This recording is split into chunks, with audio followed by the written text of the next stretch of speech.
Good morning students. बेटा this is review lecture. आज के लेक्चर में हम डिस्कस कर रहे हैं इंडेक्स नंबर के सारे फार्मूलाज फ्रॉम द स्टार्टिंग। तो फर्स्ट लेक्चर में भी बेटा आपको बताया था कि जो इंडेक्स नंबर है वो हम अनवेटेड भी निकाल सकते हैं और वेटेड इंडेक्स नंबर भी निकाल सकते हैं। जब हम अनवेटेड इंडेक्स नंबर निकालेंगे तो उसके फर्दर टू फार्मूलाज हैं, simple aggregative method and simple average to price relative. अब सिंपल एग्रीगेटिव मेथड क्या है, इसमें P01 क्या होता है, इंडेक्स नंबर। इंडेक्स नंबर कैसे फाइंड आउट करेंगे, sigma P1 over sigma P0 into 100। P1 क्या है, prices of current year, P0 price of base year. ठीक है। Simple average to price relative, जब एवरेज टू प्राइस रिलेटिव निकालना है तो हमने क्या करना पड़ेगा, प्राइस रिलेटिव फाइंड आउट करना पड़ेगा। प्राइस रिलेटिव हम कैसे फाइंड आउट करेंगे, हर आइटम का, हर इंडिविजुअल आइटम का P1 ओवर P0 इंटू 100। तो हमारे पास P आ जाएगा, P का समेशन करेंगे, summation P over N is number of items into 100, then हमारा इंडेक्स नंबर आ जाएगा। नेक्स्ट इज़ हमें weighted index number find out करना है। देखो अनवेटेड इंडेक्स नंबर में only prices were considered for calculation of index number. Weighted index number में quantity to be purchased को भी वेटेज प्रोवाइड की जाएगी इंडेक्स नंबर फाइंड आउट करने के लिए। तो weighted average of price relative first method है वेटेड इंडेक्स नंबर में। P01 कैसे कैलकुलेट किया जाएगा, summation of RW over summation W। W क्या है, वेट, R क्या है, प्राइस रिलेटिव। R कैसे फाइंड आउट करेंगे हम, P1 over P0 into 100। Mind this thing बेटा कि वेट्स आपको गिवन होंगे क्वेश्चन में, मेथड गिवन होगा कि find out index number by weighted average of price relative method, तो वैसे हमने अकॉर्डिंगली सॉल्व करना है। तो ठीक है बेटे, नेक्स्ट आ जाता है weighted aggregate method. Weighted aggregate method में Laspeyres method and Paasche method, Fisher's method, तीन मेथड्स हम ऑलरेडी कर चुके हैं, इनसे रिलेटेड न्यूमेरिकल भी कर चुके हैं। Laspeyres method is summation P1 Q0 over summation P0 Q0। ध्यान रखना ये फॉर्मूला कैसे ये लर्न करने हैं। देखो सब जगह पे ये चीज़ तो कॉमन है कि P1 ओवर P0 होना है, मतलब प्राइस हमेशा ऊपर P1 है नीचे P0 है। सब जगह पे प्राइस रिलेटिव फाइंड आउट करना है, हमें simple aggregative method find out करना है। सिंपल एग्रीगेटिव है जहाँ पे भी P1 ओवर P0 है। तो हमें लेना क्या, लेस्पियर मेथड में वेटेज देनी है बेस ईयर क्वांटिटी को, P1 ओवर P0 है, दोनों जगह पे P1 को भी Q0 से मल्टीप्लाई करना है, P0 को भी Q0 से मल्टीप्लाई करना है। पास्चे मेथड है तो इसमें भी P1 P0 लिया, क्वांटिटी कौन सी ली है हमने, करंट ईयर की Q1, राइट। जो फिशर्स मेथड है कहा जाता है it is geometric mean of Laspeyres formula and Paasche's formula, L into P का अंडर रूट, यही है फिशर मेथड। ये देखो दोनों वैल्यूज सेम है, summation P1 Q0 over summation P0 Q0 multiply summation P1 Q1 over summation P0 Q1, और इसका finally under root multiply 100। ठीक है, अगर तो आप ये वैल्यूज उठा रहे हो तो अलग से मल्टीप्लाई करोगे 100 से, बट अगर आप calculated figure of Laspeyres and Paasche method use कर रहे हो तो फिर दोबारा से 100 से मल्टीप्लाई करने की ज़रूरत नहीं है, क्योंकि ऑलरेडी फार्मूला हमने 100 से मल्टीप्लाई होके आ चुका है। बेटा फिशर्स मेथड को आइडियल फार्मूला बोला जाता है इंडेक्स नंबर का, क्योंकि जो फिशर्स मेथड है ये हर तरह का टेस्ट क्वालिफाई करता है। बहुत सारे फार्मूलाज हैं और बहुत सारे टेस्ट हैं उनकी वैलिडिटी चेक करने के लिए। फिशर्स मेथड जो है ये हर तरह का टेस्ट सेटिस्फाई करता है। दो तरह के टेस्ट मेन हैं, time reversal test and factor reversal test. दोनों टेस्ट में फिशर्स का जो फॉर्मूला है वो जस्टिफाई करता है, वेरीफाई होता है। That is why Fisher's method को आइडियल फार्मूला बोला जाता है इंडेक्स नंबर का। ठीक है, सो ये 1 मार्क में क्वेश्चन आ जाता है कि what is ideal index number. तो ideal index number is Fisher's method. ये भी पूछा जा सकता है कि why do Fisher's index number is ideal index number, because it satisfy time reversal test and factor reversal test, TRT and FRT both. Clear है बेटे। तो ये हमारी फर्स्ट स्लाइड है इंडेक्स नंबर के बेसिक फार्मूलाज की। नेक्स्ट हम discuss करते हैं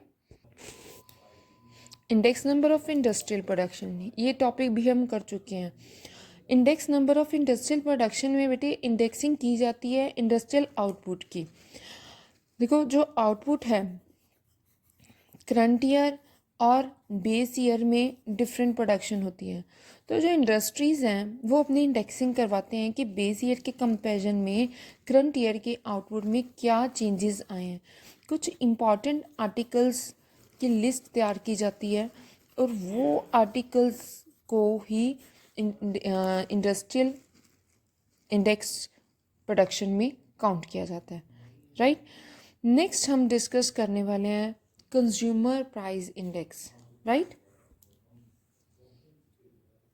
कंज्यूमर प्राइस इंडेक्स क्या है बेटा? तो consumer price index is the index number which measures the average change in price paid by specific customer.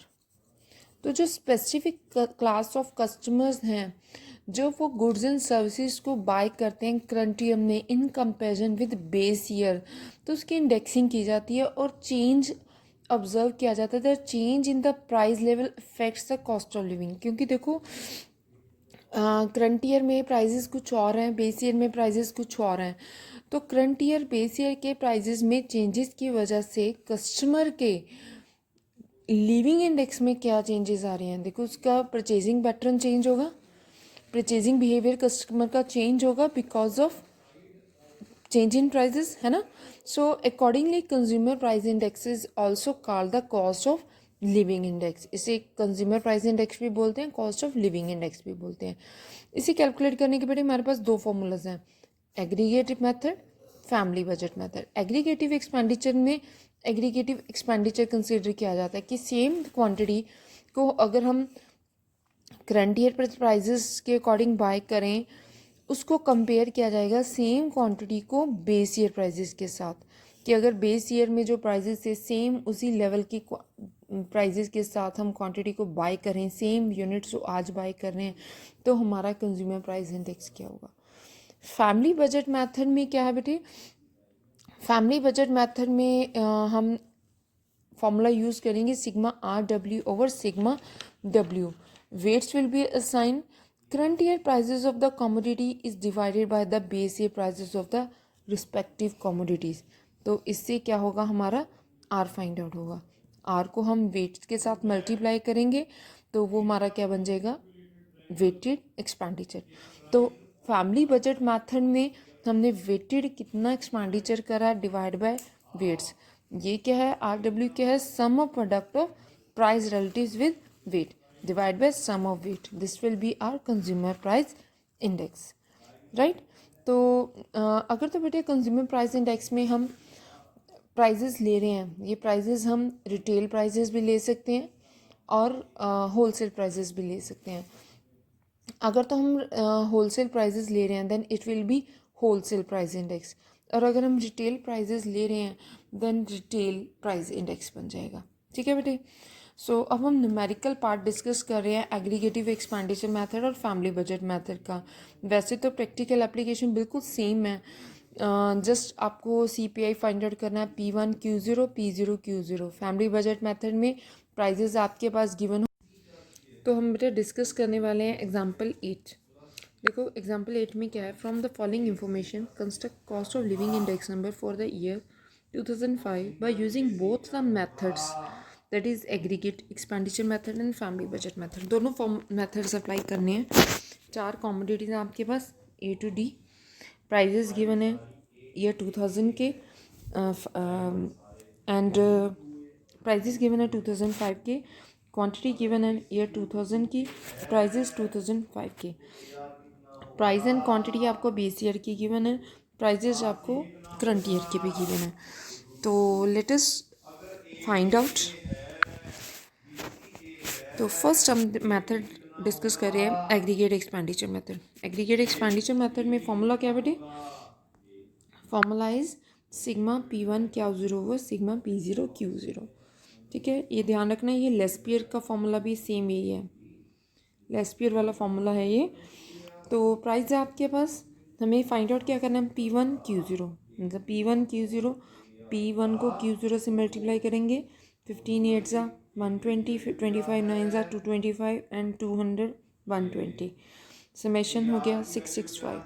Next find out करना है P0 Q0। P0 Q0 कैसे फाइंड आउट करेंगे, 10 इंटू 8, 20 इंटू 9, 30 इंटू 10, 20 इंटू 4, तो P0Q0 आ गया आपके पास 640।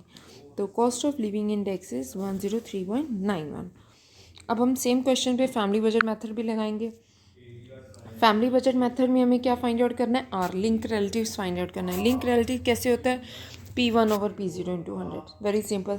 कितने question हमने करे हैं, सब जगह पे link relatives P1 over P0। तो प्राइस है आपके पास 15 ओवर 10 इंटू 100, तो 150, 25 divide by 20 into 100 125, 20 divide by 30 into 100 66.67, 30 divide by 20 into 100 150। तो ये हमारे पास आर आ गया लिंक रिलेटिव। अब हमने क्या करना है, आर वेट्स फाइंड आउट करने हैं। वेट्स कैसे फाइंड आउट करते हैं, देखो इस क्वेश्चन में आपको वेट्स गिवन नहीं है, तो वेट कैसे फाइंड आउट किए जाते हैं बेटे, P0Q0। तो क्या है weights, 10 into 8 80, 20 into 9 180, 30 into 10 300, 20 into 4 80। तो ये वेट्स हैं। ये आपके आगे लिंक रिलेटिव्स कैसे आएंगे, अब हमें वेट को मल्टीप्लाई करना है रिलेटिव्स के साथ, 150 into 80, 125 into 180, this into this into this. तो ये आ गया आपका WR, summation WR over summation W is your cost of living index 103.91। ठीक है, सो कि आप चाहे फैमिली बजट मेथड अप्लाई करो या आप कॉस्ट ऑफ लिविंग इंडेक्स का एग्रीगेट मेथड अप्लाई करो, तो दोनों केस में कॉस्ट ऑफ लिविंग इंडेक्स की जो वैल्यू है it will be same, 103.91 and 103.91। In both the cases it is same, right. Okay, तो नेक्स्ट है हमारा ये क्वेश्चन है, an inquiry into the budget of the middle class families in a certain city in India gave the following information. Prices in 2000 given है, prices in 2005 given है, expense on given है कि food के ऊपर 40% expenditure किया गया, fuel के ऊपर 10% किया गया, क्लोथिंग के ऊपर 20%, रेंट के ऊपर 15% एंड अदर्स आइटम के ऊपर 15%। तो देखो 40 + 10 50, 50 + 20 70, 70 + 15 85, 85 + 15 100। तो 100 रुपये की अगर एक बंदे की इनकम है, उसने एक्सपेंडिचर कैसे करा, ऐसे दिस प्रोपोर्शन में। तो यही क्या है हमारे लिए वेट्स हैं। So construct cost of living index for the year 2005 and 2000। अब आपको कुछ भी नहीं गिवन है कि आपको कैसे फाइंड आउट करने हैं, तो हम कैसे फाइंड आउट करेंगे, बहुत सिंपल सी बात है कि बेटे यहाँ पे आपको क्वांटिटी नहीं गिवन है, क्वांटिटी के ऊपर क्वेश्चन मार्क लगा हुआ नहीं गिवन है ना। तो अगर तो आपके पास क्वांटिटी है, प्राइजेस हैं, तो आप क्या करो, Q0 को P0 से मल्टीप्लाई करो, आपके वेट्स निकल आएंगे। अब यहाँ पे आपके पास वेट्स गिवन है, आपको क्वांटिटी नहीं गिवन, तो यहाँ पे कौन सा मेथड अप्लाई होएगा, लिंक रिलेटिव मेथड।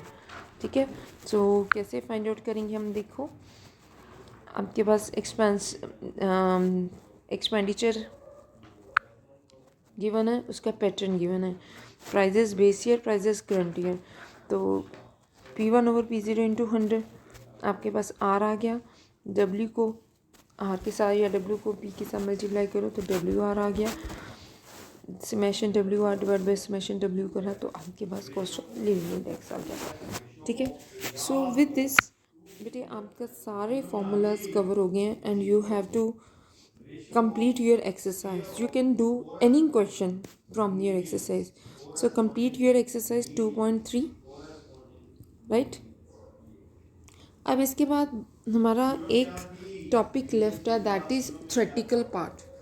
हमारा सिर्फ थ्योरेटिकल पार्ट रह गया इंडेक्स नंबर का, that will be discussed in another video.